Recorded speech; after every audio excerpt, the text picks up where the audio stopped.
Today's news. Fallout. So it was a direct challenge to Putin's authority, so it shows real cracks. Midwest tornadoes. Quite devastating, but thank God we're alive.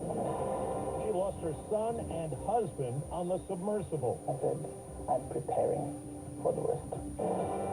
Good morning. I'm Steve Kathan with the CBS World News Roundup. The rebellion was short-lived, but the impact could be far-reaching. Mercenary troops rebelling against Russia's government and Vladimir Putin stopped short of Moscow after their leader cut a deal. Now there are questions about Putin's grip on power.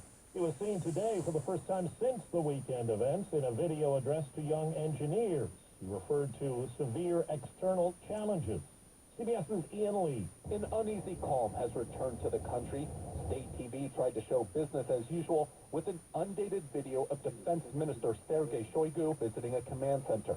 But Monday morning, Putin's strongman image looks considerably weaker. Mutiny erupted Saturday morning when Wagner mercenaries crossed into Russia. They quickly seized the city of Rostov without a fight. Wagner boss Yevgeny Prigozhin accused the Russian military of killing dozens of his men with a missile strike in Ukraine, a claim Russian officials denied. Prigozhin turned his sights to Moscow, vowing to rid the country of Shoigu and his top general. But with Wagner troops inching closer to Moscow, the Kremlin cut a deal with Prigozhin. Wagner troops would be pardoned and returned to their bases. Criminal charges against Prigozhin would be dropped, and he'd go into exile in Belarus. Rostov residents gave the failed mutineers a hero's send-off. Assessing the fallout for Putin this morning, the former U.S. ambassador to Russia, John Sullivan, on CBS Morning.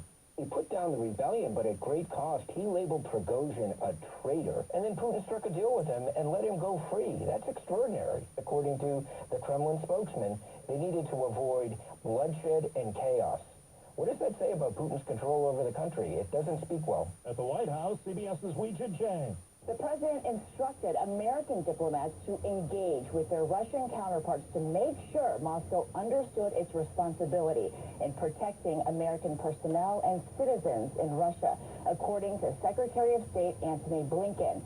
Blinken described the uprising as extraordinary because the conflict was internal. He said it's too soon to say how it will impact Putin's power, but it does reveal cracks in his rule. Now, keep in mind, the greatest threat is Russia's arsenal of nuclear weapons, although U.S. officials say Moscow's nuclear posture has not changed.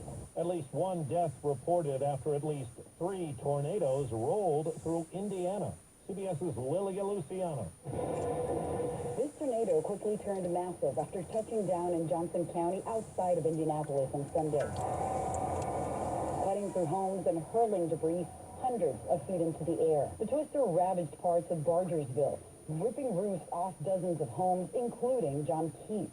Keith says he saw his walls and windows crumble around him as he took cover in his bathroom. It was overwhelming to see your house and see the outside and know that you were just sitting there and you could have been dead. Just an hour south in Martin County, officials there say one person died and another was injured after a tornado completely leveled their home. We're hearing from Christine Dawood, who lost her husband and son on the Titan submersible that imploded in the North Atlantic near the Titanic wreckage, killing all 5 people on board. The sentence, we lost comm, I think that would be a sentence I would never want to hear in my life again. Like lost comm, I think we lost communication. She told the BBC her husband was looking forward to the trip. He had this ability of childlike excitement, so they both were so excited. The U.S. Coast Guard is now in charge of a multinational investigation into the implosion. It's 4 minutes after the hour. Well, that's today's news. Today's news. I didn't hear any good news, did you? I didn't think so. I guess it's all about perspective. The glass is half full. Well, as always, I'd like to thank you again for coming along with me on these dash cam news adventures. You know the drill. Peace, love, and all that hippie jazz. Bye-bye, everybody.